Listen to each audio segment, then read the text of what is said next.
Hey guys, it's Evelyn. How's it going? I hope it's going great. I know it's been a couple of weeks since I've posted anything. I do tend to post more on Instagram. So if you're over there on Instagram, you can find me on at Kin Woman Collective, or you can just follow me on my personal handle where I hang out with my kids and all that lovey-dovey stuff at mother.soulwriter. Soul, like you have a good soul, mother.soulwriter. Anyway, so today I wanted to talk a little bit about what I've been learning this last 3 weeks in regards to spirituality. And that something is the power of patience and the power of um, waiting. Waiting even when you're not the most patient person. And it's funny because I'm looking in the camera and I can see like my children's writings on the wall. Just don't pay attention to that. That's my life with my kids every day. Chasing people to make sure they're not writing on walls. But anyways, going back to waiting. Can you hear them? They're busy fighting, probably. Brother and sister stuff with their dad. But anyways, enough about my family and my kids. What I wanted to talk about in regards to waiting has to do with something that um, took me forever, took me a while to really like understand, and that was that I was imposing so much pressure on myself because I had all those goals and all those dreams I wanted to pursue for myself and others, even though these goals are valid. These goals are so valid and these dreams are so valid. I was putting so much pressure on myself. I have to have my PhD by the time I'm 35. What? So what if you don't have your PhD by 35? And what it started doing was it made me not appreciate the good things that were already in my life. It made me not appreciate where I've been, where I am, and where I'm going. But the focus being where I've been and where I am. And so, yesterday, funny enough, when I was sitting in church and I thought to myself, wow, what a story I've had, what experiences I've had, what privilege I've had to even sit here and reflect today. And that's when I realized that sometimes we're not the most patient people, not with others, but with ourselves. We're not patient with ourselves. And it's okay to be patient. I'm not saying don't be proactive in pursuing your goals and pursuing your dreams. I'm saying give yourself room for breathing. And what I'm learning too is that with patience comes maturity and growth. And sometimes those two, they're not necessarily the same. You can be growing, but it doesn't mean that you're becoming mature. And so what happens then is that when you are spending time in prayer, putting your goals and your dreams before God and speaking to God about what is my true purpose? Are these dreams, are these goals something that aligns with your will for me? You grow. But not only do you grow, you mature.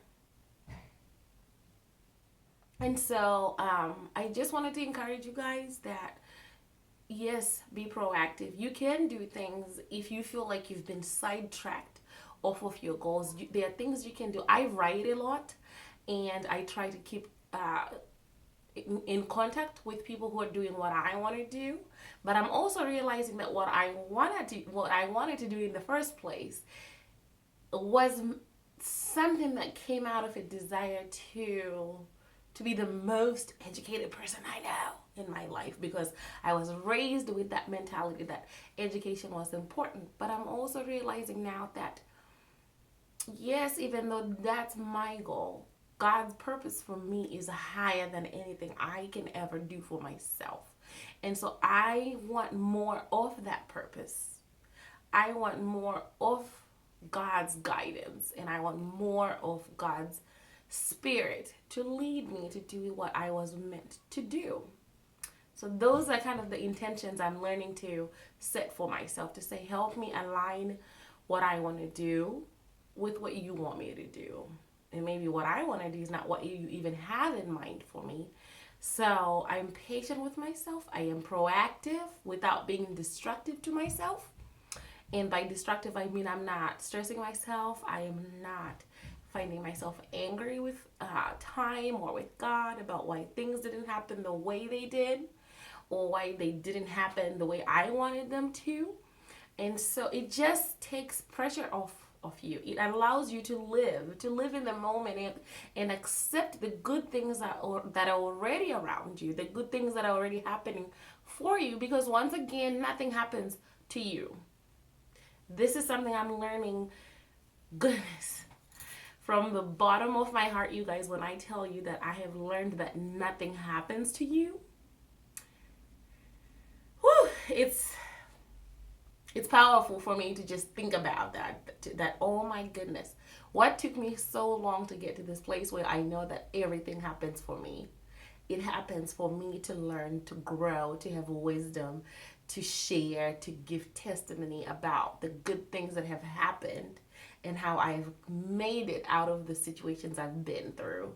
And so I just wanted to take that time and say, hey guys, be proactive about your goals and in your dreams, but do not be destructive to yourselves by imposing this out of this world deadlines for you. For me, it was that by 35 I'm gonna have a PhD. Like, okay, well then what? Then what after that? And it's like, now it's more than just about the PhD. It's more about the story that I want to live for my kids, and hopefully I can live to the world. And so it's now out of a desire to serve others, to have a purpose that not only serves others but serves my soul, so that I can be happy in whatever it is that God wants me to do. I can find freedom and liberation in telling an honest story. And so until then, guys, think about some of the things that you put on yourselves. Are they necessary? Do you absolutely need to hold that deadline? I understand if it's a deadline from work, but in your own personal life, is it really that necessary to put so much pressure on yourself until you can't even see the clear picture of why you even started on that path, on that goal and that ambition? Is it important? So I hope you have a wonderful Monday. I will try to have a wonderful Monday. I don't even know, guys. Sometimes I just do this to myself. But I'm probably going to go and clean all those markings that I see back there. And I'm not worried about it. That just shows you that my children are living, right? And they're being creative. So I don't stress about this stuff. Until then, I'll see you guys later. Have a wonderful week, and I will try to post again on Wednesday, because I try to do every other day when I'm consistent about it. And I'm learning to be consistent on YouTube, because even though I try on Instagram, I'm not so much into the YouTube world. Consistency is difficult for me, and that's just me being honest, not putting pressure on myself, but I'm working on it. So until then, you guys have a wonderful week, and I would love to hear from you what your challenges are. And until then, bye.